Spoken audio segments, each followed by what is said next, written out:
Good morning, Dual Coast fans. Welcome back to another exciting episode of Dual Coast Podcast. I'm your host, Dan Skoka, joined by my West Coast co-host, Russ Rogers, joined by a very special guest this morning, Jennifer Clearwaters. Jennifer, thank you so much for being with us this morning. How are you doing? Thank you. Thank you for having me. Of course. Thanks so awesome, Jen, that you're here. This is amazing. You know, we were talking just a little bit ago about you being on a podcast with Dan Sikowski yesterday, aka Big Dan. And shout out to Dan because he is the one that connected you and I. Yes, that is true. And so it's just we would be a good connection, and it's so far, yes, he's been absolutely 100% right.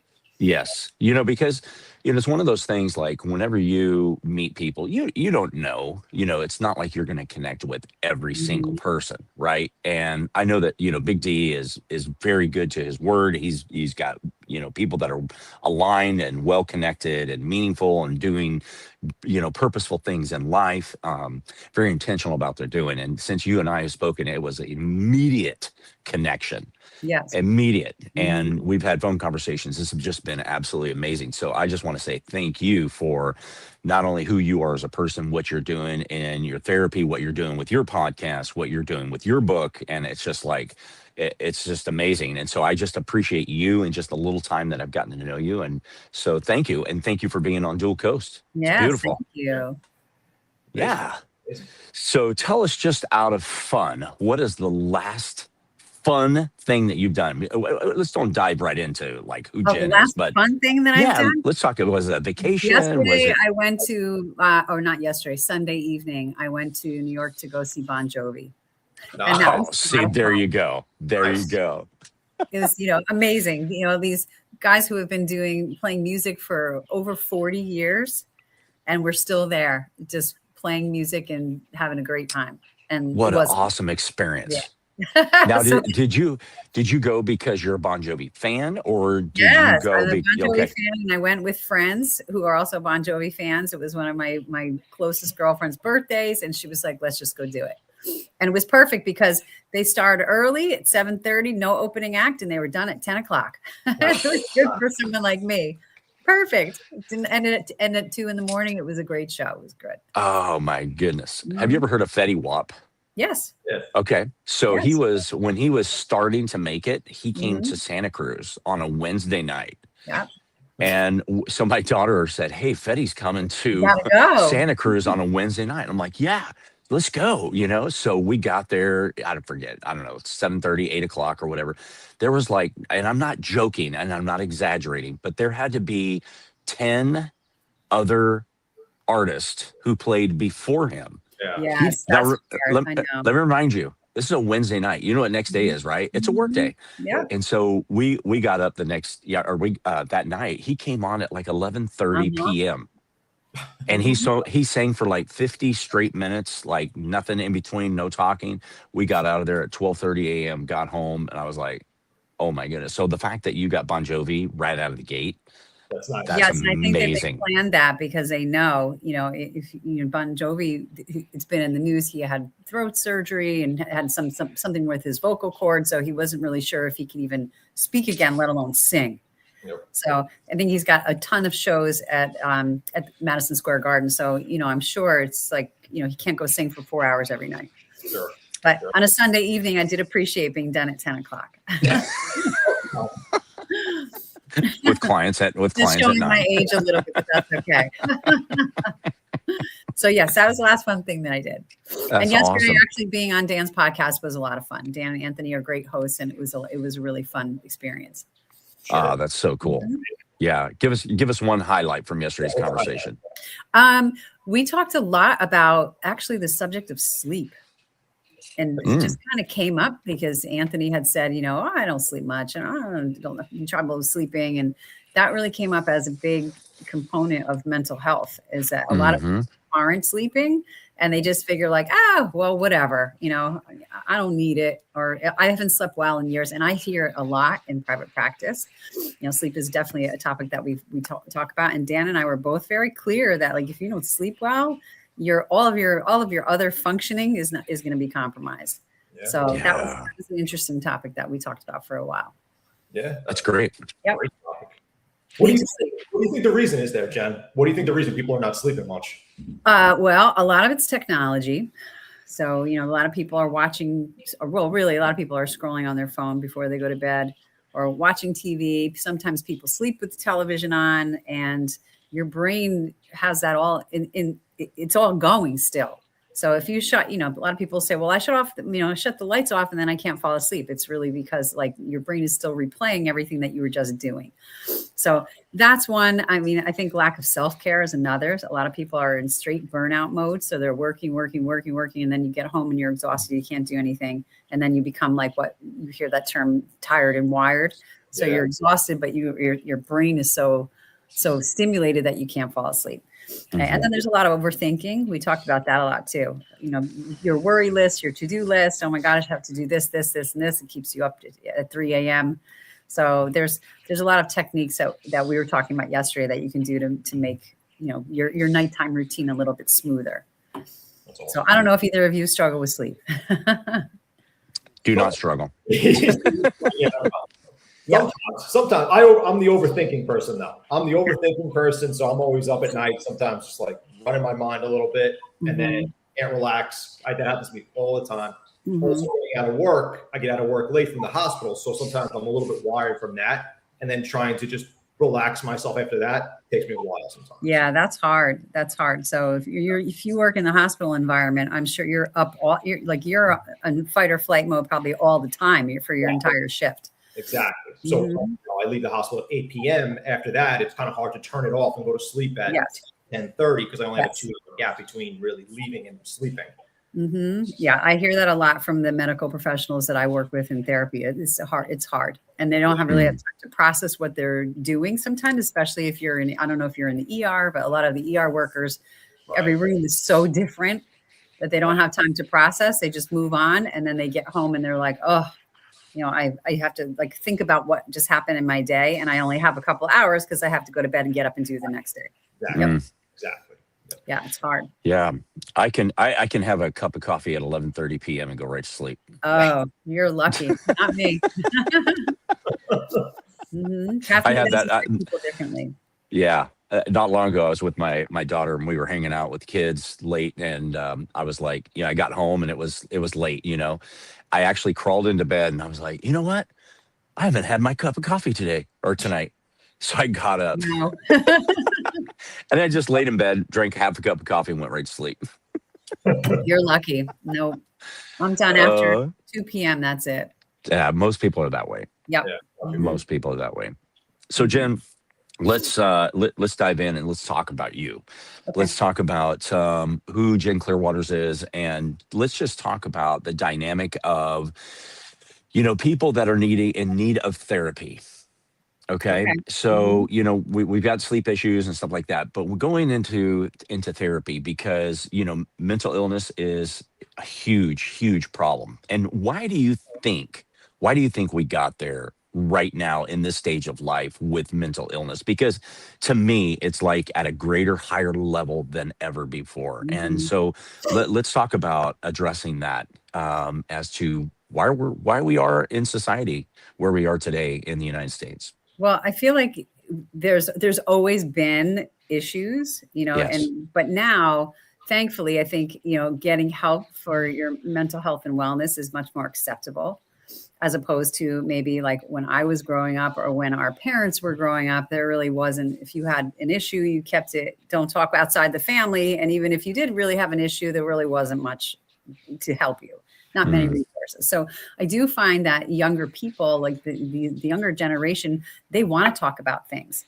So they're much more ready to get out and go to therapy. And then look at the modalities you even have. Not that I agree with them all, but there's even things like BetterHelp where you don't have to come face to face, which I really think was born out of COVID. Prior to COVID, telehealth and telemedicine really was not a thing. Definitely for us as mental health professionals, that wasn't a thing for us until after COVID. Right. And now it's a wonderful thing. If you can't make your appointment, you can do it virtually, which has been very helpful, so people aren't skipping therapy really at all because there's always a way you can do it. Yeah. You can have a phone conversation. And then even some of the modalities you can be texting back and forth. You don't even have to be on a screen. So it's definitely more widely available. But I do think COVID obviously did a number on people by keeping everyone isolated, and then when we went back to opening up the doors and people were able to be reintroduced to one another, a lot of people didn't really know how to do that or what to do. So there's been a big disconnect with like you're isolated, which is not good for humans in general. And now you have to go back and be with people after not being with people. So it's hard.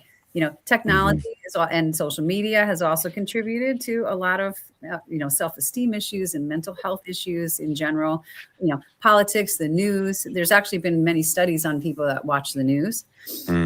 Remember, like most of the news, not all of it, most of it is not great stuff. Yeah. So actually, when Cindy and I were writing our book, we put in a 24-hour challenge because, a lot of times people always say, I can't do certain things because I don't have time, including going to therapy. I have heard that too. Don't have time. But we always said, like, look at what you're doing for a 24-hour period, and you'll see where the time is actually going. And when we were researching that, we did it for like a week or two at a time. And one of the things that I really noticed was that I would come home from work and like put the 6 or 6:30 news on and just listen. And at that time, every night that I came home was like a school shooting or somebody getting shot walking home from doing their wash, or it was all negative stuff. And actually after a couple of days, I was like, all right, I'm turning that off and I'm going to go like sit outside for that time instead. And it made a big difference. So now there's actually clinical studies that are showing like rates of anxiety and depression go up if you're, watching the news constantly, because there is a lot of fear-based material that comes out in that. So I think there's lots of things, and people are, like you said, I work with a lot of medical people. They're overworked. There's a lot of burnout, the education system, the teachers, a lot of burnout, maybe not now so much because it's summer, but I think people are exhausted. And that they're just seeking a way to make things a little bit better and a little bit lighter. And I think that's why, and I've also heard that it's very hard. It was definitely hard during COVID. People would call and say, I've called like 10 therapists. No one calls back, or no one has appointments available. I can't get in for like 3 months, and that's hard. College kids, same thing. Every college has psychological services where you can go and get appointments, but I would have people calling and saying like, I've gone over and asked for appointments and I can't get in, or I'm going to be with one therapist this week and someone else this week, because there just aren't, there was really not enough professionals for all the people who were asking for help. So it's not a great thing, but again, on a positive note, I do think the younger generations are being more proactive. Like they're noticing an issue and they're saying like, hey, I need some help, which is good. Yeah, that is good. We talked about last week, Dan and I did a little tribute at the beginning, like for 4 or 5 minutes or whatever, talking about the World Cup, talking about the United States, America being 250th birthday, that kind of thing. One of the things that, that hasn't happened in the media, and I don't watch the news per se. I'll maybe see something, on my phone and maybe read something here or there, but I don't watch news on my television. The thing about it is like when I look at all that's happening, like with the World Cup and everything, it's bringing people together. It's been wonderful. Hasn't it? Wonderful. Yeah. And it's like, isn't this what life is supposed to be like? Right? It's been a beautiful. I was able to go with both of my children play soccer. Actually, both of my children were born during World Cups, so we had to go. and we went to a game. Something about that ball. It really was beautiful. And really, like my older son plays soccer in college, and my husband never played. I played 1 year. I'm not good at soccer, so we definitely didn't come from us. Just an innate skill that both my children have. But the World Cup was such a beautiful event. Even if you haven't been able to be there in person, it's making everyone happy. And we were in the stands sitting behind people who didn't even know what soccer was. Like they were like, what is a yellow card? What does it mean if this happens? No one cared. It was so fun. It was beautiful. Even just watching how the players all walk out together. And it was just such a beautiful expression of just peace and being together and joyful events of the world. And I think that's exactly what people need. Yeah. Absolutely. Yeah. So when you're talking about, being locked away, from COVID and then having an event like this, it's just absolutely amazing. It's been a nice summer so far with really positive events. Yeah. It's amazing. Amazing. You brought up an interesting point too, Jen, about social media, because I feel like we're in and all three of us are guilty of using social media. Yep. But I feel like we're in an age of comparison. People compare themselves to everybody on social media, especially the younger generation, I think is impressionable to that more so than, the older generation, I guess I would say, that they see like, oh, this person, they're doing great. They're doing this. They have this podcast. They have that. And like, we're just in an age of comparison where they look at other people, their age categories, and they're saying, how are they doing this? How would they have this? And I feel like that's kind of a theft a little bit on them. What do you think about that? 100%. I mean, a lot of times when people come in with issues, whatever their presenting symptoms are, that's often what I ask them is, who are you following? Or what are you looking at on social media? Mm-hmm. Because, if you were talking about something like an eating disorder or self-confidence, oftentimes people will show me their feeds are all about diet culture, working out, people who are eating 200 calories a day and look beautiful, right? It's all stuff that's not real, and a lot of times I'll also go back and say, like, who are you following? And do you even know these people? Right. What is the reason why you're following them, and what is the message that you're getting from the content that they're putting out? So it really does, if you're kind of struggling with who you are and your self-confidence, and you're watching all these other people on social media that are going to make you feel worse because they're doing this and you're not, it's really hard. It's really hard. So that is one of the things that I really do work with patients, is that basically turn it off. And you can't take it too seriously. Like I even say for me, like, what am I doing on social media? Why, why am I on there? You have to just take it. It doesn't have to be so seriously. You take it with a grain of salt and move on too. I tell people, if you're seeing these posts that come up and you don't want to be involved with it, just scroll past it. Don't look at it. And I also think taking a break from the phone, we always say, we blame it a lot on kids with the phones, but the adults are just as bad. 100%. So I really had people have a hard time saying that they can't put the phone down. Yeah. And my generation, I grew up with not having the internet and a cell phone. And I also have a job where my phone is off all day long. If someone's in my office, I'm not on my phone. So it's not as hard for me, but it's really a test for people to say, like, put your phone somewhere else. Talking about Russ, this is why, like, Russ's books were the perfect thing for me to add to my office collection. It's like his books are all about getting out in nature and unplugging and doing things with your family and with other people. And what I really loved about it was, like, go outside, go for a hike. If you don't know where to go, here's 10 places to go. So you couldn't have made it any easier. But, that message of unplugging and getting back into nature and getting back into community with people is exactly what we need right now. Mm-hmm. Thank you so much. Yes. Absolutely true. Because if you go into any public setting, everybody's buried in their phone, no matter what. Look around, right? Look around what they're doing. From 12 to 65, 70 years old, somebody's buried in their phone. Anybody standing in line waiting for a cup of coffee, they're scrolling on their phone. Yep. Sitting at the table having the coffee, they're scrolling on their phone. Waiting in the doctor's office or waiting anywhere. Even when I went to the concert the other night, I was waiting for the train and I had a book and everyone else had their phone. Just like, One thing I always laugh about at the concerts now too is nobody really engages with the concert as much because they're filming the concert on their phone. Yes. That too. They're in the video mode on their phone, so they're looking through their phone as they're watching the concert for half the concert.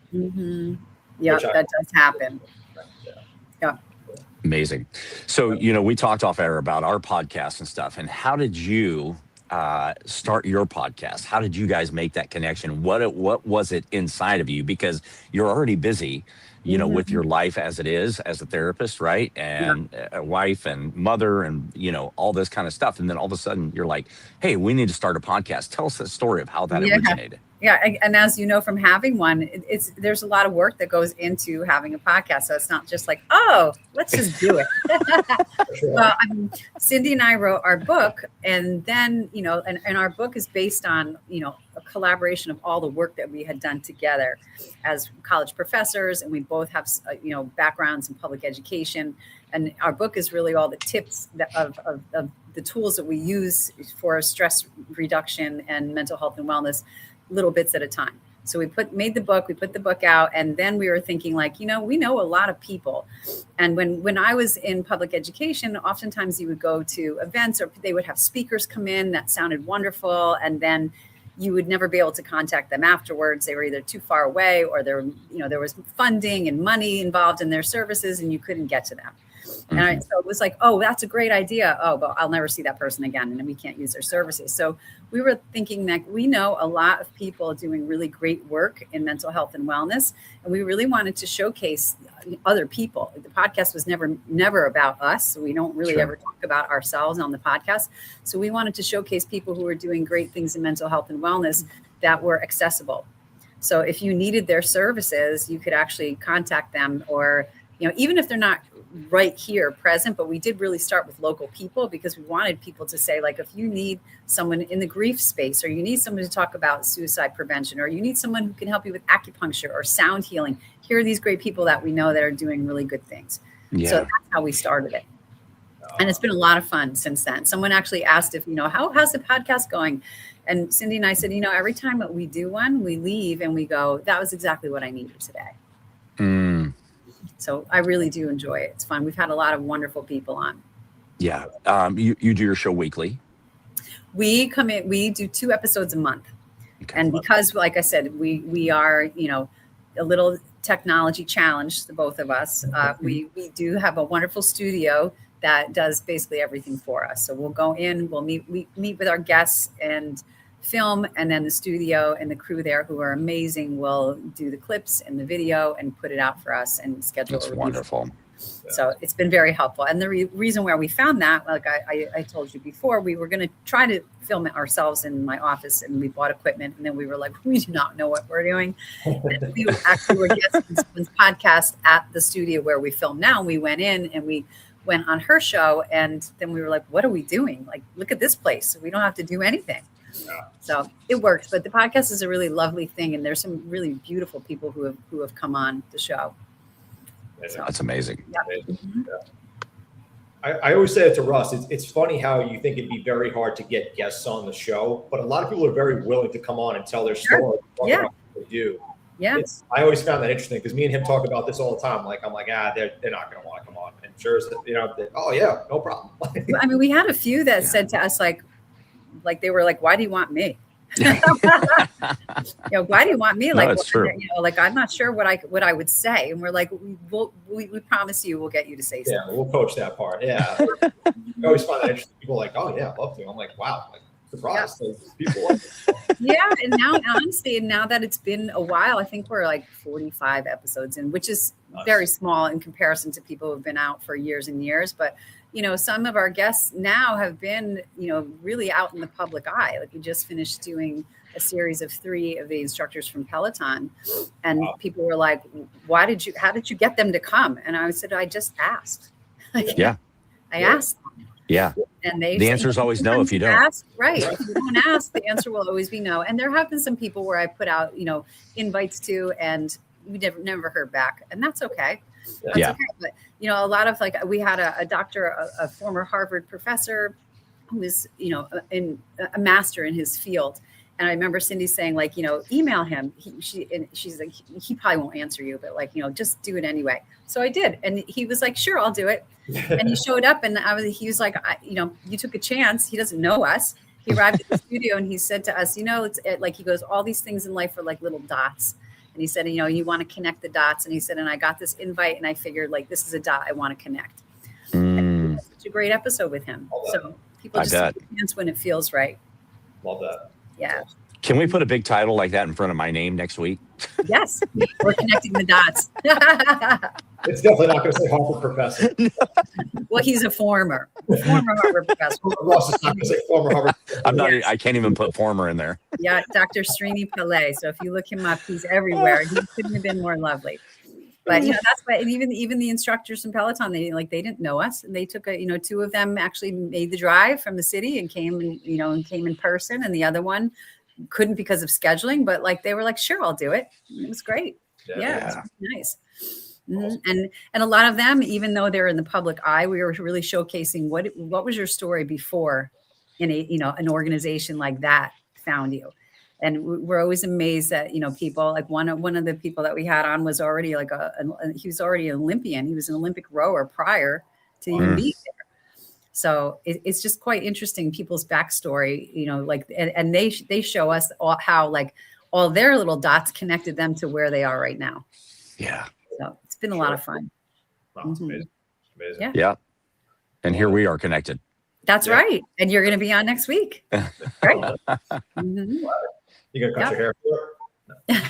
I'm thinking, come as you are. I don't use Dapper Dan like you. All right. Yeah, just come as you are. Jen, you focus a lot on mindset. Yes. On a lot of your podcasts and a lot of your material and everything. Was there a defining moment in your life that you said, I'm going to focus on mindset and coaching and teaching and the way you work with it? Was there something in your life that happened?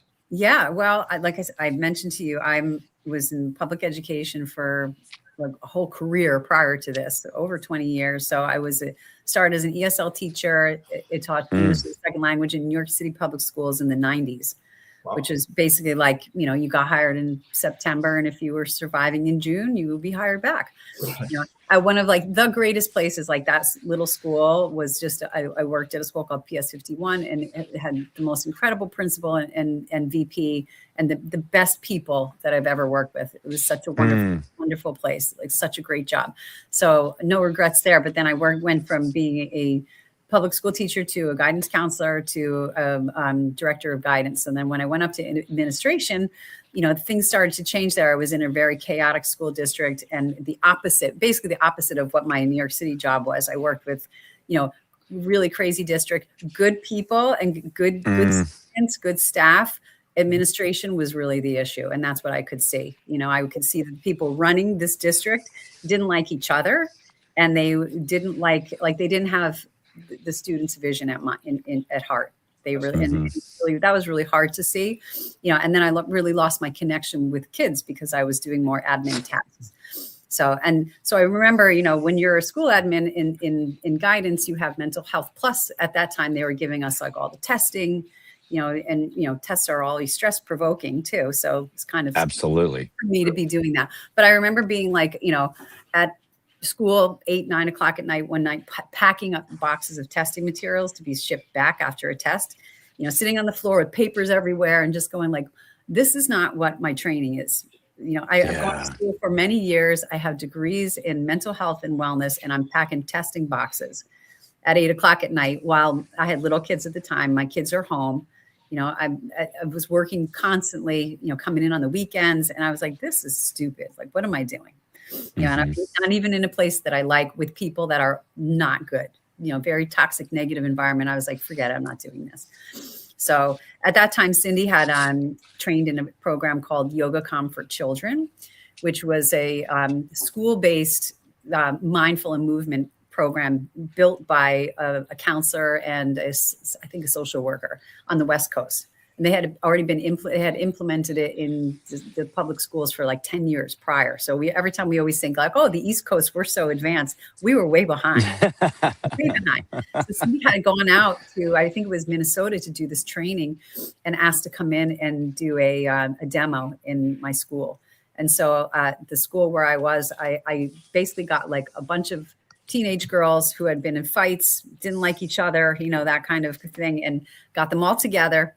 And I had Cindy come in, and, they had their headphones on, and they were kind of looking around like, why is she here? Why is she here? I didn't tell them why they were there. And then I left Cindy and came back an hour later. And these girls who were, basically fighting each other after school had their hands in tree pose. They were all like zenned out. And I was like, oh, I'm doing this. Whatever you just did, I'm going to do this. So that's how I had the idea of, forming that idea of like, I think I'm going to leave this job that I had that was, stressful, but stable. I had a stable job. I had, I was making good money, and I had little kids at home. And I said, I think I'm going to take this training for yoga, and I'm going to start a private practice for therapy. But, that took some time. So when I said that to my husband and said, oh, I think I'm just going to quit this job and start private practice, he was like, okay, but who's going to come? Right. Who's going to come to your private practice that nobody knows about? And I was like, I'll figure it out. So the next school year that started in September, I said, okay, by June, I'll have a plan.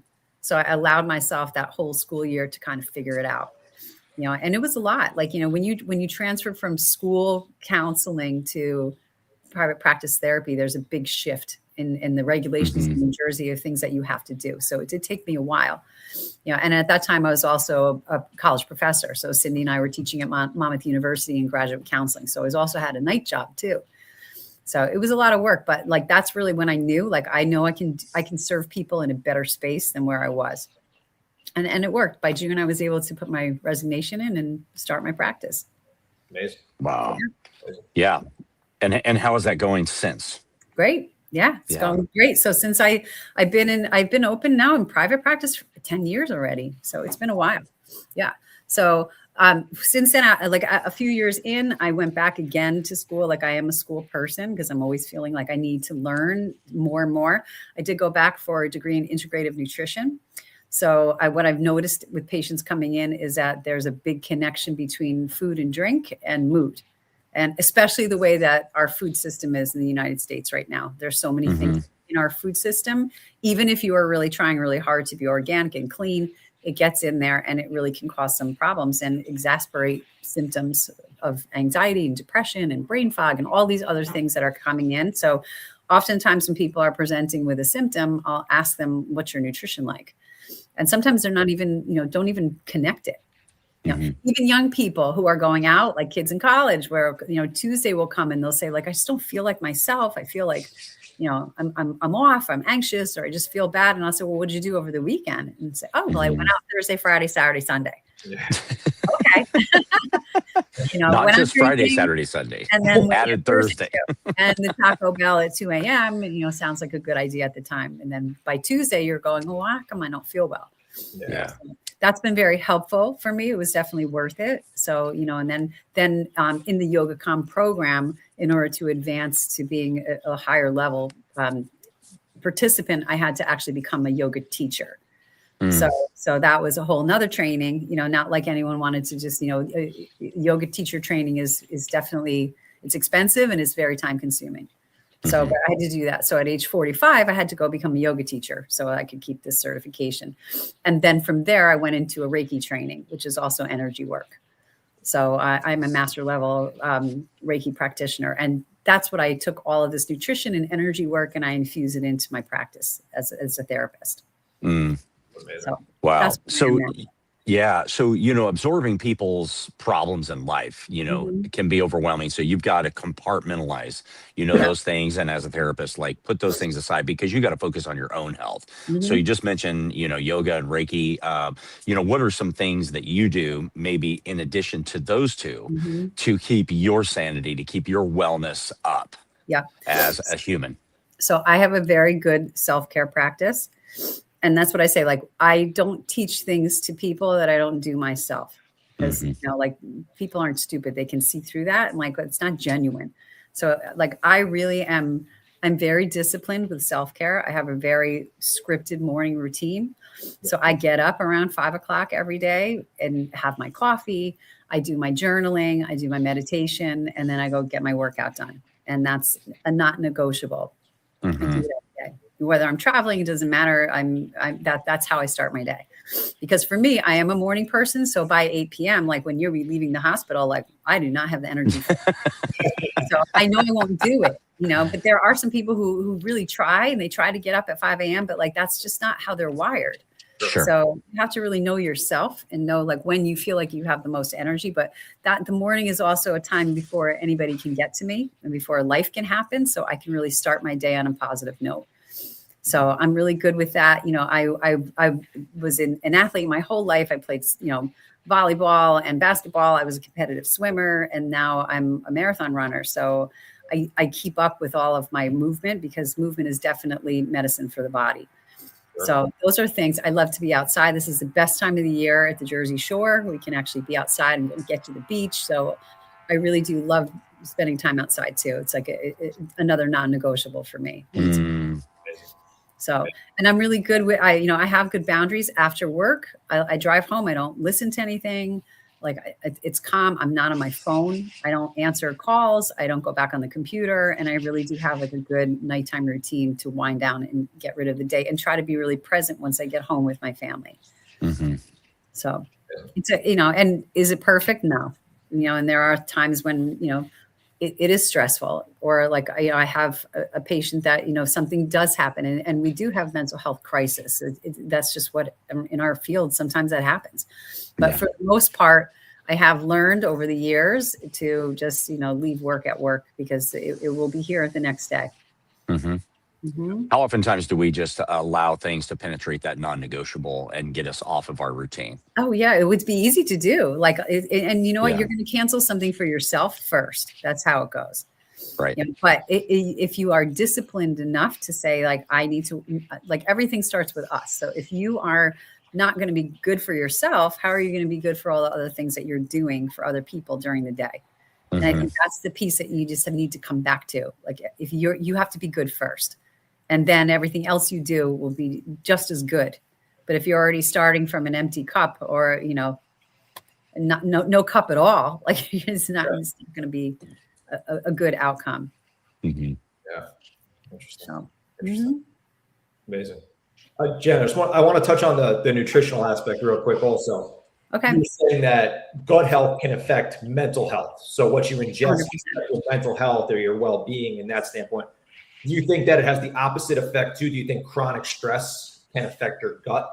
Oh yeah. Yeah. Chronic stress, if your stress doesn't go out, it stays in the body. So, and not that necessarily it will be the cause, but it will exacerbate. Like, I think it's something like 80% of conditions can be made worse if you're under chronic stress. So I like to teach people how to use their body to heal their mind. So, like if we're talking nutrition, this is like brain one, your gut is brain two, and they talk to each other all day long. But if you can use your body, if your mind is filled with stuff all the time, and like, you don't even want to go in there to try to attack the thoughts, because it's just like swirling in chaos. So if you can first calm your body down, then your brain will also, and your mind will calm down enough where then you can address what's going on. But, nutrition is definitely like your mind and your gut are 100% connected. So, but like, if you, and this is what usually happens with people too, is that they'll take techniques and they'll do them. And then as soon as they start feeling better, they'll stop them. Mm-hmm. We're all guilty of that, right? Because so, like, oh, I'm better, I don't need it. Just like if you were to be given a medication from the doctor, you take it, you feel better, you're like, all right, I'm good. That's it. But like, I want people to incorporate practices as an everyday, so that it becomes preventative medicine. So when your nervous system starts to, ignite, exactly what to do to bring it back down. Mm. Yep. Mm-hmm. Wow. Well, I got to give you, major props on being an author. It's a big accomplishment. And I'm like, we're an author, but yeah, our book is really a labor of love. Yeah.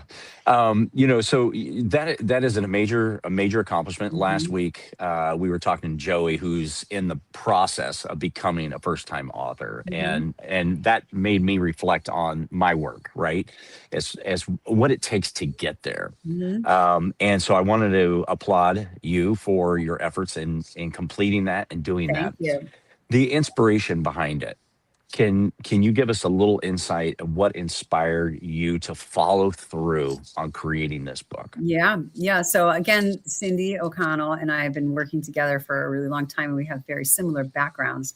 And so I was thinking, at that time we were both teaching at Monmouth University as professors, and I was thinking, like, okay, well, we know a lot of stuff. We've been, prior to that, we had been teaching workshops. That's the other piece of what we do. We do a lot of corporate wellness. So we've been teaching workshops, and we've been all over the place. And I was just thinking, like, we have a lot of material together. So it was like January 1st. And I called her and said, like, oh, hey, like, Happy New Year. And I said, we're going to write a book. And she was like, okay, like, what are we going to write? Didn't hesitate, but just was like, all right. So I said, at first we thought, well, maybe we have material to write a course. We'll write a class for Monmouth or something. But then we were like, we have a lot more than just a course. So it's like, we're going to write a book. We don't know how to do this. We're not, we don't know what we're doing. And the first thing I told her is, I said, you have to start telling people. You have to say it out loud. And she was like, that seems strange. Like, I'm going to say, like, oh, hi, I'm writing a book. What are you writing a book about? I don't know. I said, start telling people, because then you make it real. But then we actually schedule. So it took us a year and a half to write our book. But we would write and get ideas. And then we would meet every Wednesday. Like we would joke, it's Wellness Wednesdays. And so for every Wednesday from like 12 o'clock to 3 o'clock, we blocked out time. She would come here and we would put things together. And we would literally come and say, okay, I wrote this like 2 weeks ago. We'd read it and go, my God, that's awful. Like, don't put that. That sounds terrible. So, and that took about 1.5 years to really put together what we wanted, and we changed it as you always do when you're writing. Like you think you want one thing, and then something else, it turns into something else. And then I had a friend, another very close friend owns a writing company, and we sent it to her so that she could edit. And it was great because when you have someone with fresh eyes that look at it, like she would put back, because she's not in the space of mental health and wellness, would say like, revise this. No one knows who you're talking about. Nobody knows this person. Nobody knows this concept. It doesn't make sense. And so we had to refine through the editing process, which was great for us.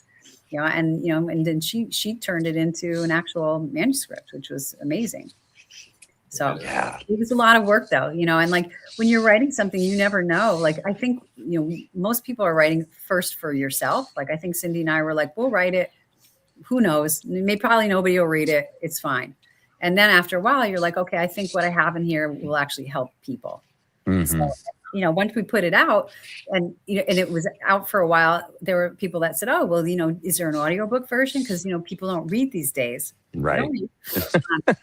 And in the way that our book is, that we have, there's teaching parts in every topic, in every chapter, and then there's a reflection space. So it's almost like a wellness workbook, because journaling is a scientific practice for stopping the overthinking. So Dan, if you're an overthinker, journaling is definitely helpful. And so we were like, well, our book is not really an audio book. It's really, because we need the practice, but people were saying like, oh, I really prefer to have an audiobook version of it. So we went back to our studio where we do our podcast, and we did record an audiobook version. And instead of using, professional narrators, we were like, you know what, if we're going to do this, we're going to do it. Like, we're going to read this book. So that's what we did after, I think, 1 year it was out, and then we went back and did the audiobook version. Fantastic. Yeah. Well, I applaud your effort. Yeah. It was a lot of work. It's a lot of work. Trying to, create a book. It is a lot of work, but it was worth it. I think you'll say the same thing. Like, we're proud of what we put out. That's a good feeling, right? Like, there are some people who aren't going to read it, and that was one of the things, like, even like friends and family, like they, sometimes friends and family didn't read it. They didn't read the book. Exactly. Didn't listen to our audio book. They don't really care. No, they don't. And that's okay. Because the right people will always find your work if they need it. Yes. I'm reading your book, Bob. Yeah. And I've read all of yours too.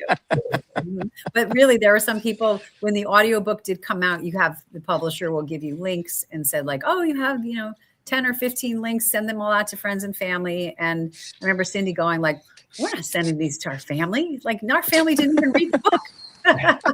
So we were like, okay, you're right. We're going to send them out to our podcast guests. And that's what we did. Awesome. Yeah. Well, you say that people don't read, but I just want people to be reminded of the fact that Jen does read on her way to Bon Jovi concert. That's what I do. But that, and not saying like, I really just prefer to have like a real book, like I've never really gotten into like doing the Kindle or reading on a screen. Like, I just like a book. So that's just my personal preference. That's all. Yeah, I agree. I have been doing the audiobooks a little bit though in the car. I have. Yes, because if you're using them, they're wonderful, and they do work for lots of people. So whatever works for you, it's great. I agree. Yeah. Well, this has been an amazing podcast, Jen. Thanks so much for coming on. Incredible time right here. Super informational. I'll ask you one more quick last question, and then we'll wrap this up. So we have one statement or a quote that we finish up every Dual Coast episode with, and that statement is, "Wellness is not about perfection; it's about progress." Can you tell me what that statement means to you? Oh, it means just that, right? Like, so like I said, everything starts with us. So I think self-awareness is the first step. It's actually the first thing that we talk about in our book. And for you, if you don't recognize that there are things to work on, you can't work on it. But once you do that, then you're never going to get from point A to point B in one day, which is what we're conditioned to, right? With social media and the way things are right now, like you press a button, you get a result. But when you're working on yourself, it doesn't work like that. Mhm. You have to take the time and you have to be patient. And I tell everybody to go into mental health and wellness with a beginner's mind. Like, forget what you think you know, forget what you learn on the internet, and you just have to take it one step at a time and be willing to commit to be present to working on yourself. Because it's progress. And, nothing's going to be perfect, but, if you're consistent and persistent, you're going to get there. Mm-hmm. Amazing. Yeah. Very well said. Very well said. Jen, thank you so much for coming on to Dual Coast Yes, today. I know you got to much get off. me. You got to get off to work and Yes. get your day going. And so thank you for starting your day out with us, or, part of your morning of your non-negotiables, and coming on to Dual Coast today, because, your heart is beautiful and what you say and your life that you lead is just amazing. Your book, your podcast, your therapy work, everything about it. And you can see it come out in this conversation. So we really appreciate you sharing your insight Thank you about so life much. today. Thank you both for having me. I really appreciate it. What a gift to be on your show. Thank you for Thank being you. on. Thank you. Where can people find you? Real quick? So I have a website, mindsetnj.com. And then I have an Instagram for the podcast, which is called Mindset Connection. And my other Instagram account is Mindset Jen. And that they both have information and about things that I do. The website has links to everything, the podcast and the book. And then I also have a LinkedIn page, which is my name, Jennifer Clearwaters. So you can find me there. Amazing. Wonderful. Awesome. Okay. Thank you so much, Jen. All right. Thank you. It's been a pleasure this morning. Yeah. Have a great day. Thank you so much. Jennifer. Talk soon. Sounds good. Everybody, thank you so much for being on today. Everybody, thank you so much for listening today to Dual Coast Podcast. Jennifer was an amazing guest. Please check us out at Dual Coast Podcast on all social media handles. Check us out on Spotify, Amazon Music, and Apple Podcasts. Please check out Jennifer on all her social media links and her podcast as well. We thank everybody so much for listening. We'll see you guys next week. Awesome.